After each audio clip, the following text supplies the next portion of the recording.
When is the right time to prepare for private equity? I'm Stefan, co-founder of Break Into PE, and I was working at Morgan Stanley Investment Banking and broke into private equity 1 year later, joining one of the leading private equity firms in Europe, HG Capital. With Break Into PE, we helped dozens of candidates land their dream role in private equity at funds like Blackstone, Carlyle, EQT, and many more.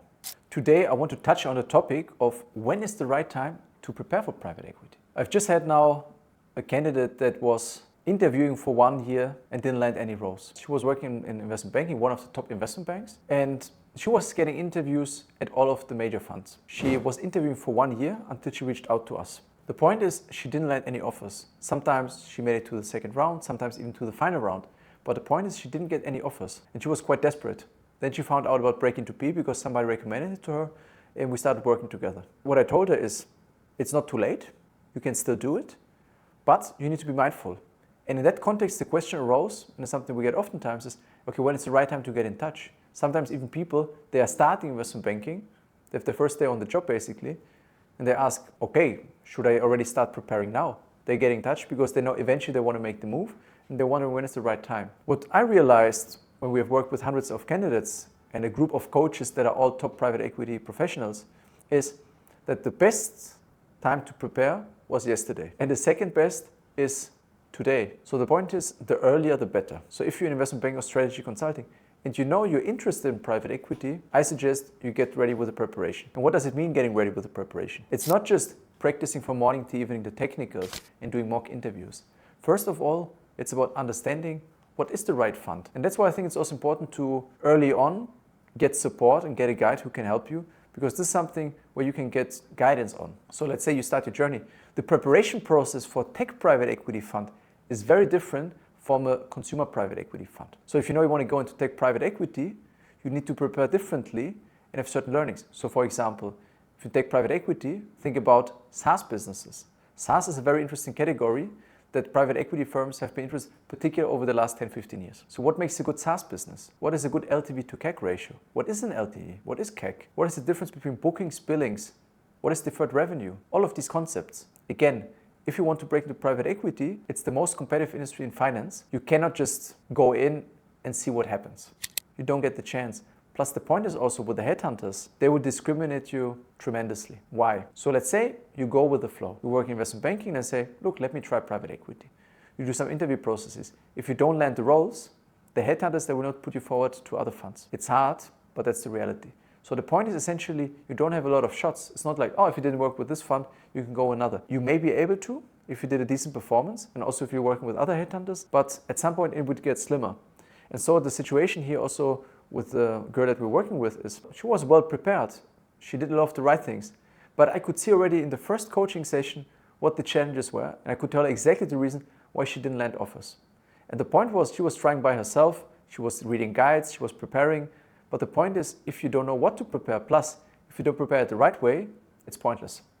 So you can break into private equity yourself, of course, everybody can do it, but keep in mind, there's a competition. And if you can get an edge with working with somebody who has done it before and who knows how it works, this is something that you may want to consider, since private equity is something that can really transform your career financially, when it comes to other opportunities, in many other aspects. So what are the considerations when it comes to preparing? What would you do? What's the sequence of events? So number one, first of all, understand if you want to break into private equity. If you say, look, you're committed, find somebody who can help you to break into the industry. We offer that from a break into PE side. If you want to go with a friend of yours who has, broken into PE and speak with them as well, that's great. But again, he or she may not be professional and has not done it with hundreds of candidates and doesn't have the pattern recognition. When you have the right guide, you can early on make a good game plan jointly. Meaning, and that's what we also do on the Break to PE side, is an assessment of where do you stand? What is your USP?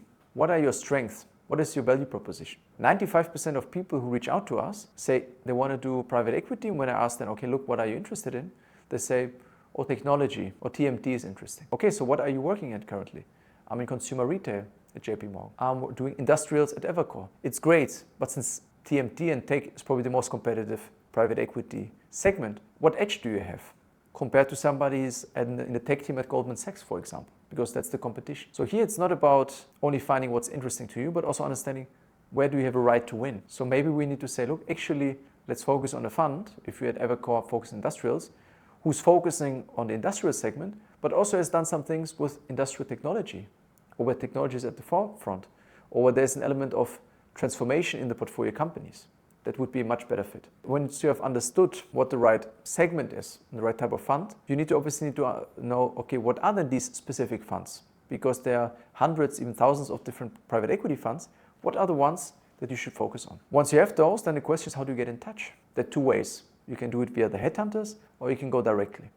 And it's not A or B. In the end, most likely you will have to do both. You will get in touch with the headhunters. For the headhunters, it's important that you have a clear story. So if you say, look, I'm interested in private equity, any type of opportunities, they will think, this person is not really sure what he or she wants. And what you need to understand again is the incentives for headhunters. So why does that matter? Headhunters, they get a commission, 30% typically, of the first year total cash comp. But the point is, if somebody leaves within 6 months, so let's say you want to break into private equity, you don't really know which segment, and you join one of the top consumer private equity firms.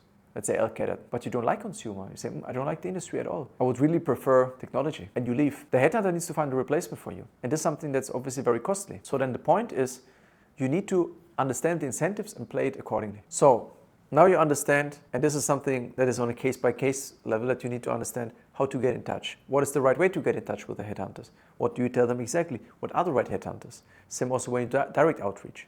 Do you just send them an email or LinkedIn message? What do you actually do? How do you phrase that? Who do you reach out to? All of these things, there's a method to it. And so then you have identified, okay, how to get in touch. You've gotten in touch. Then the question is, what do you tell them? Oh, I'm interested in your fund. Can you tell me a bit more how it works? When can I interview? Is that the way?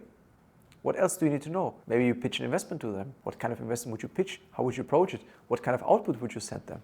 How would you do it? With whom do you speak? All of these questions, right? You need to be prepared. And then, you've identified the segments, you've identified the funds, you know how to get in touch with the funds, you are in touch with somebody from the fund or with the headhunters, you know how to communicate with them, you get invited to the interview.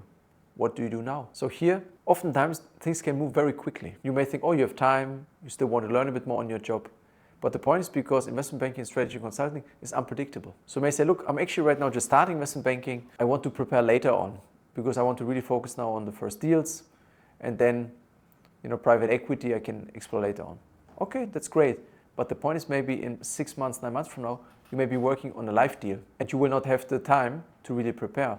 Then you will say, oh, damn it. Why did I not prepare already beforehand to make sure they have a robust understanding of the core elements so that now I can just focus on landing the offers because I'm getting invited to interviews right now, but I'm stuck here, don't have time to prepare, right? So that's why for us, I can only state the ones that break into private equity and that do it in the smoothest way are the ones who start preparing from day one. Again, it's never too late, but we see many candidates who tried by themselves, who tried to get into the industry and who later on realize that they wasted a lot of time and energy, sometimes months, maybe even years, because they went into the wrong direction and they could have already been in private equity and have a much higher salary, much more enjoyable work and be part of something where they want to be also for the long term. So again, if you want to learn about private equity and how you can break into the industry, you can reach out to us at breakintob.com, start your free assessment today, and we look forward to supporting you on that journey.